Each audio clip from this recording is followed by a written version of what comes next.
তারপরে আসে 30 ডিগ্রি, তারপরে আসে 45 ডিগ্রি, তারপরে আসে 60 ডিগ্রি, তারপরে আসে 90 ডিগ্রি। এভাবেই মানগুলো শুরু হয়। তো আমরা কিভাবে মুখস্থ না করে খুব সহজেই লিখব?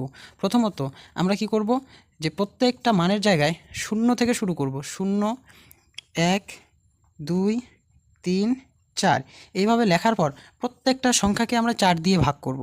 তাহলে 0/4, 1/4, 2/4, 3/4, 4/4। এবার এই প্রত্যেকটা সংখ্যাকেই আমরা রুট করব।